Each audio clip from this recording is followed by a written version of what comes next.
ಬೀರ್ಲಿಂಗೇಶ್ವರ ಸ್ವಾಮಿಗೆ ನಮಸ್ಕರಿಸುತ್ತಾ ವೇದಿಕೆ ಮೇಲೆ ಇರ್ತಕ್ಕಂಥ ದಿವ್ಯ ಸಾನ್ನಿಧ್ಯವನ್ನು ವಹಿಸಿರ್ತಕ್ಕಂಥ ಪರಮ ಪೂಜ್ಯ ಶ್ರೀ ಶ್ರೀ ಶ್ರೀ ಈಶ್ವರಾನಂದಪುರಿ ಮಹಾಸ್ವಾಮೀಜಿಗಳ ಪಾದಾರವಿಂದಕ್ಕೆ ನಮಸ್ಕರಿಸುತ್ತಾ ಮತ್ತೆ ಇಲ್ಲಿ ಆಗಮಿಸಿರ್ತಕ್ಕಂಥ ಗ್ರಾಮದ KS ಅಧಿಕಾರಿಗಳಾಗಿ ಸರ್ಕಾರದಲ್ಲಿ ಸೇವೆ ಸಲ್ಲಿಸ್ತಾ ಇರ್ತಕ್ಕಂಥ ಸನ್ಮಾನ್ಯ ಕುಪ್ಪೂರ್ಲಿಂಗಯ್ಯನವರೇ, ವಿಜಯಣ್ಣವರೇ ಮತ್ತು ಸನ್ಮಾನ್ಯ ಶಾಸ್ತ್ರಗೊಲ್ರಟ್ಟಿಯ ಬಸವರಾಜಣ್ಣವರೇ, ಇಲ್ಲಿ ಇರ್ತಕ್ಕಂಥ ಎಲ್ಲ ನನ್ನ ಬಂಧುಗಳೇ, ಇವತ್ತು ಒಂದು ನಮ್ಗೆ ಎಲ್ರಿಗೂ ಕೂಡ ಆಶ್ಚರ್ಯ ಮತ್ತೆ ಖುಷಿನೂ ಕೂಡ.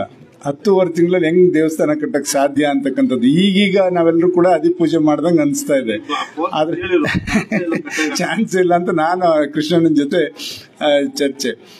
ಇಷ್ಟು ಬೇಗ ಅದು ಅಷ್ಟು ಅಚ್ಚುಕಟ್ಟಾಗಿ ಸ್ವಾಮಿಗಳೇ ಕೂಡ ಮೆಚ್ಚಿದ್ದಾರೆ ಅಂದ್ರೆ ನಾವೆಲ್ಲರೂ ಕೂಡ ಖುಷಿ ಪಡಬೇಕಾಗ್ತದೆ. ಅವರು ಒಳ್ಳೆ ಕೆತ್ತನೆ ಇದೆ, ಒಳ್ಳೆ ಶಿಲ್ಪಿಗಳು ಸಿಕ್ಕಿದ್ದಾರೆ ಅಂತಕ್ಕಂಥದ್ದನ್ನ ಇವತ್ತು ಪರಮ ಪೂಜ್ಯರು ಕೂಡ ಅವರು ಮೆಚ್ಚುಗೆಯನ್ನ ವ್ಯಕ್ತಪಡಿಸಿರೋದ್ರಿಂದ ಖಂಡಿತ ಒಂದು ಉತ್ತಮ ರೀತಿಯಲ್ಲಿ ಇದು ಶಾಶ್ವತವಾದಂತ ಬದುಕು. ಇದು ದೇವಸ್ಥಾನ ಕಟ್ಟೋದು, ಮಠ ಕಟ್ಟೋದು ಅಂದ್ರೆ ನಾವೆಲ್ಲರೂ ಕೂಡ ಮನ್ಸು ಕಟ್ಟೋದು ಅಂತಕ್ಕಂಥದ್ದು ಅರ್ಥ. ದೇವಸ್ಥಾನ ಇಟ್ಕೊಂಡು ಜಗಳಾಡೋದಿದೆಯಲ್ಲ, ನಾವೇ ಭಿನ್ನಾಭಿಪ್ರಾಯ ಮಾಡಿ ಬಾಗ್ಲಾಕ್ತಕ್ಕಂಥವು ಎಲ್ಲೋ ಹಲವಾರು ದೇವಸ್ಥಾನಗಳಿದಾವೆ.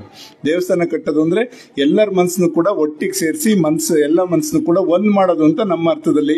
ಆ ರೀತಿಯಲ್ಲಿ ನೀವೆಲ್ಲರೂ ಕೂಡ ದೇವಾಲಯವನ್ನು ಇಟ್ಕೊಂಡು ನೀವೆಲ್ಲರೂ ಕೂಡ ಆರ್ಥಿಕವಾಗಿ, ಶೈಕ್ಷಣಿಕವಾಗಿ ಎಲ್ಲರೂ ಕೂಡ ಮೇಲ್ ಬರ್ಲಿಕ್ಕೆ ಯಾವ ರೀತಿ ಆಲೋಚನೆಗಳು ಮಾಡಬೇಕು. ಇವತ್ತು ನಮ್ಗೊಂದು ಹೆಮ್ಮೆ ಇದೆ, ನಮ್ಮ ಈ ಊರಿನಲ್ಲಿ 2-3 ಜನ KS ಅಧಿಕಾರಿಗಳಿದ್ದಾರೆ. ಜೊತೆಗೆ ನಮ್ಮ ಮೊಮ್ಮಗ ಕಾಂತರಾಜು ಕೂಡ, ನಮ್ಮ BOನು ಕೂಡ ಇಲ್ಲಿಯವರೇ, ಮೊಮ್ಮಗ, ಈ ಊರಿನ ಮೊಮ್ಮಗನು ಕೂಡ. ಆದ್ರಿಂದ ಅವ್ರು ಬಂದಾಗಿಂದ ನಮ್ಮ ತಾಲೂಕಲ್ಲಿ SLC ನಲ್ಲಿ ನಮ್ಮ ಜಿಲ್ಲೆನಲ್ಲೇ 2 ವರ್ಷದಿಂದ ಪ್ರಥಮ ಸ್ಥಾನ ನಮ್ಮ ಚಿಕ್ಕನಾಯಕನಲ್ಲಿ ತಗೊಂಡಿದೆ. ಅದು ಹೆಮ್ಮೆ. ಅವರೆಲ್ಲರೂ ಕೂಡ ಹಿಂಗೆ ವರ್ಕ್ ನಮ್ಮ ಕ್ಷೇತ್ರ, ನಮ್ಮ ಇಲ್ಲಿ ಹುಟ್ಟೂರುಗಳಲ್ಲಿ ನಾವು ಕೆಲಸ ಮಾಡಬೇಕು ಅಂತ ಅಭಿಮಾನದಿಂದ ಅವರೆಲ್ಲರೂ ಕೂಡ ಸಾಧನೆ ಮಾಡ್ತಕ್ಕಂಥದ್ದು. ಅವ್ರ ಇಲಾಖೆಗಳಲ್ಲಿ ಅವರು ಪ್ರಶಂಸೆ ಬರೋ ರೀತಿಯಲ್ಲಿ ಕೆಲಸವನ್ನ ಮಾಡ್ಕೊಂಡು ಹೋಗ್ತಾ ಇದ್ದಾರೆ. ಖಂಡಿತ ಇವತ್ತು ಉತ್ತಮ ರೀತಿಯಲ್ಲಿ ಇವತ್ತು ಬೀರ್ಲಿಂಗೇಶ್ವರನ ಒಂದು ದೇವಾಲಯ ನಿರ್ಮಾಣ ಆಗಿದೆ. ಅದ್ರ ಮುಖಾಂತರ ನಾವೆಲ್ಲರೂ ಕೂಡ ಒಂದು ಒಳ್ಳೆ ರೀತಿಯಲ್ಲಿ ಸಮಾಜದಲ್ಲಿ ಹೋಗುವಂತ ಕೆಲಸ ಮಾಡೋಣ ಅಂತಕ್ಕಂಥದ್ದು. ಈಗ ಈ ರಸ್ತೆ ಆಗ್ಲಿಕ್ಕೆ ಈಗಾಗಲೇ ಅನುದಾನ ಹಾಕಿದ್ದೇವೆ, 90 ಲಕ್ಷ ರೂಪಾಯಿ ಬ್ರಿಡ್ಜ್ ಹಾಕಿದ್ದೇವೆ. ನೀರು ನಿಂತ ತಕ್ಷಣ ಬ್ರಿಡ್ಜ್ ಅನ್ನ ಮಾಡ್ತಾರೆ, ಅದಾಗ್ಲೇ ಸ್ಯಾಂಕ್ಷನ್ ಆಗಿದೆ. ಬ್ರಿಡ್ಜ್ ಆದ ತಕ್ಷಣ ಇಮಿಡಿಯೇಟ್ ಟಾರ್ ಹಾಕ್ಸ್ಕೊಡು, ನಿಮ್ ದೇವಾಲಯ ಓಪನಿಂಗ್ ಅಷ್ಟರಲ್ಲಿ ಟಾರ್ ಹಾಕ್ಸ್ಕೊಡುವಂತ ಜವಾಬ್ದಾರಿ ನಂದು ಅಂತಕ್ಕಂಥದ್ದನ್ನ ನಾನು ಈ ಸಂದರ್ಭದಲ್ಲಿ ಹೇಳ್ತಾ, ಜೊತೆಗೆ ಇನ್ನು ಏನೇ ಸಮಸ್ಯೆ ಇರಲಿ ನೇರವಾಗಿ ನಿಮಗೆ ಸ್ಪಂದಿಸಿಕೊಂಡು ಕೆಲಸ ಮಾಡುವಂಥದ್ದು ಹೋಗ್ತೀವಿ ಪರಮ ಪೂಜ್ಯರ ಮಾರ್ಗದರ್ಶನದಲ್ಲಿ. ಈಗ ಅದೇ ಅವ್ರನ್ನ ಸನ್ಮಾನ್ಯ ಮುಖ್ಯಮಂತ್ರಿಗಳನ್ನ ನಾವು ಮುಂದಿನ ತಿಂಗಳು ಕರಿತಾ ಇದೀವಿ. ನವೆಂಬರ್ 26ಕ್ಕೆ ಚಿಕ್ಕನಾಯಕನಲ್ಲಿ ಕರಿತಾ ಇದೀವಿ. ಯಾಕೆ ಅಂತಂದ್ರೆ ಎಲ್ಲಾ ಜಯಂತಿಗಳು, ಕನಕ ಜಯಂತಿ ಇರ್ಬೋದು, ವಾಲ್ಮೀಕಿ ಜಯಂತಿ ಇರ್ಬೋದು, ಕೃಷ್ಣ ಜಯಂತಿ ಇರ್ಬೋದು, ಬಸವ ಜಯಂತಿ ಇರ್ಬೋದು, ಅಂಬೇಡ್ಕರ್, ಎಲ್ಲಾ ಜಯಂತಿಗಳಿದಾವೆ. ಸುಮಾರು 50 ಜಯಂತಿಗಳಿದಾವೆ ನಮ್ಮಲ್ಲಿ ಕ್ಯಾಲೆಂಡರ್ ಮತ್ತೆ ಸರ್ಕಾರ ಘೋಷಣೆ ಮಾಡಿರ್ತಕ್ಕಂಥವು.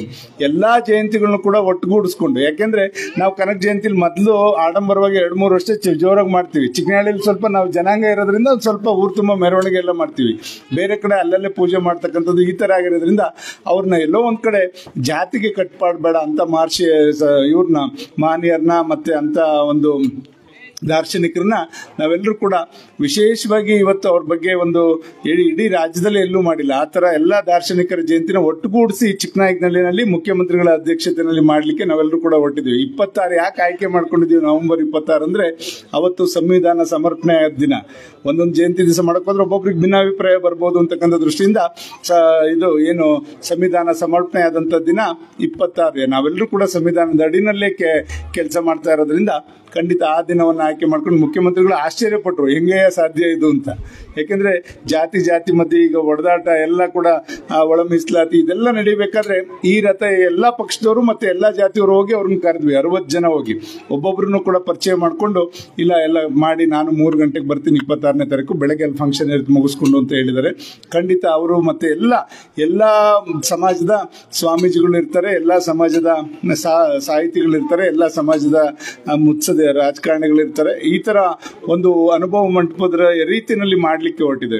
ಖಂಡಿತ ಇವತ್ತು ಕೃಷ್ಣಪ್ಪ ಅವ್ರನ್ನ ಇವತ್ತು ಮುಂದೆ ನಿಂತ್ಕೊಂಡು ಅವರು ಏನೇ ಒಂದು ಇದಿದ್ರು ಕೂಡ ಉತ್ತಮ ರೀತಿಯಲ್ಲಿ ಈ ದೇವಾಲಯನ ನಿರ್ಮಾಣ ಆಗ್ಲಿಕ್ಕೆ ಅವರೆಲ್ಲರನ್ನು ಕೂಡ ಒಗ್ಗೂಡಿಸ್ಕೊಂಡು ಇಲ್ಲಿ ಸ್ಥಳೀಕರಣ ಆರ್ಥಿಕವಾಗಿ ಯಾರ್ಯಾರ್ದು ಶಕ್ತಿ ಇರುತ್ತೋ ಅದೇ ಬೇರೆ, ಒಂದೊಂದು ಅಳಿಲ್ ಸೇವೆ ಎಲ್ಲದನ್ನು ಕೂಡ ದುಡ್ಡಲ್ಲಿ ಅಳಿಲಿಕ್ಕಾಗಲ್ಲ. ಭಗವಂತ ಅವ್ರಿಗೆ ಶಕ್ತಿ ಕೊಟ್ಟಿಯನ್ನೇ ಒಳ್ಳೆ ರೀತಿಯಲ್ಲಿ ಇವತ್ತು ಎಲ್ಲರನ್ನು ಕೂಡ ಒಗ್ಗೂಡಿಸ್ಕೊಂಡು ಇವತ್ತು ಎಲ್ಲ ಇವತ್ತು ದೇವಾಲಯವನ್ನ ನಿರ್ಮಾಣ ಮಾಡಿದರೆ ರಮೇಶಣ್ಣ ಎಲ್ಲ ಮುಂದೆ ನಿಂತ್ಕೊಂಡು ಗ್ರಾಮದವರೆಲ್ಲ ಕೂಡ ಅವ್ರ ಜೊತೆಗೆ ಕೈ ಜೋಡಿಸ್ಕೊಂಡು ಇವತ್ತು ಉತ್ತಮ ರೀತಿಯಲ್ಲಿ ದೇವಾಲಯ ನಿರ್ಮಾಣ ಆಗಿದೆ.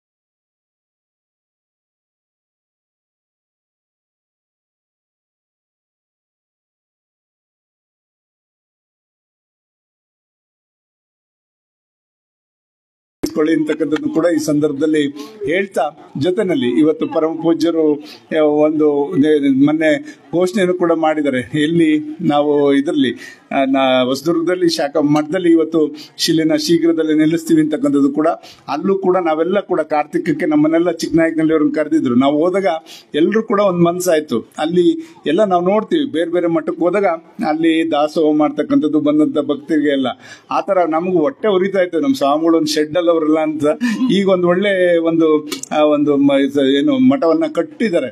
ಕಟ್ಟಿ ಅಲ್ಲಿ ಒಂದು ಒಳ್ಳೆ ರೀತಿಯಲ್ಲಿ ಬಂದಂತ ಭಕ್ತರನ್ನೆಲ್ಲರನ್ನು ಕೂಡ ಸುಧಾರಿಸೋ ರೀತಿಯಲ್ಲಿ ಒಂದು ಅಲ್ಲಿ ಮಠ ನಿರ್ಮಾಣ ಆಗಿದೆ. ಅಲ್ಲಿಗೆ ನಾವು ಬಂದಂತ ಭಕ್ತರಿಗೆಲ್ಲರೂ ಕೂಡ ಇವತ್ತು ದಾಸೋಹ ಮಾಡಿಸ್ಬೇಕು ಅಂತಕ್ಕಂಥ ದೃಷ್ಟಿಯಿಂದ ಮೊದಲನೇದಾಗಿ ಯಜಮಾನರ ದಿವಂಗತ ಎನ್ ಬಸವಯ್ಯನವ್ರ ಹೆಸರಲ್ಲಿ 24 ಲಕ್ಷ ರೂಪಾಯಿ ಅಲ್ಲಿ ಮಠಕ್ಕೆ ಇಟ್ಟಿದ್ದೀವಿ. ಮೊನ್ನೆ ಸ್ವಾಮಿಗಳಿಗೆ ಕೊಟ್ಬಿಟ್ಟು ಅಲ್ಲಿ ಬಂದಂತ ಭಕ್ತರಿಗೆ ಅದೊಂದು 2-3 ಕೋಟಿ ರೂಪಾಯಿ ಹಣ ಮಾಡಿ ಅಲ್ಲಿ ಇಟ್ಕೊಂಡು ಅದ್ರಲ್ಲಿ ಬಂದಂತ ದುಡ್ಡಲ್ಲಿ ಬಂದಂತ ಎಲ್ಲಾ ಭಕ್ತರಿಗೆ, ಯಾರೇ ಆಗ್ಬೋದು, ಬಂದಂತ ಯಾವುದೇ ಭಕ್ತರಿಗೆ ಕೂಡ ಅಲ್ಲಿ ದಾಸೋಹ ಆಗ್ಲಿ, ಶಾಶ್ವತವಾದ ಒಂದು ದಾಸೋಹ ಭವನ ಅಲ್ಲಿ ನಿರ್ಮಾಣ ಆಗ್ಲಿ ಅಂತಕ್ಕಂಥ ದೃಷ್ಟಿಯಿಂದ ಖಂಡಿತ ಇವತ್ತು ನಾವೆಲ್ಲರೂ ಕೂಡ ಕೈ ಜೋಡಿಸಿ ಆ ಮಠ ನಮ್ದು ಅಂತಕ್ಕಂಥ ರೀತಿಯಲ್ಲಿ ನಾವೆಲ್ಲ ಕೂಡ ನಿರ್ಮಾಣಕ್ಕೆ ಕೈ ಜೋಡಿಸೋಣ ಅಂತಕ್ಕಂಥದ್ದನ್ನ ಈ ಸಂದರ್ಭದಲ್ಲಿ ಹೇಳ್ತಾ, ಇವತ್ತು ಶಿಲ್ಪಿಗಳು ಏನಿದ್ದಾರೆ ಖಂಡಿತ ಕಲೆ ಯಾರಿಗೂ ಎಲ್ಲರಿಗೂ ಕೂಡ ಒಲಿಯಲ್ಲ.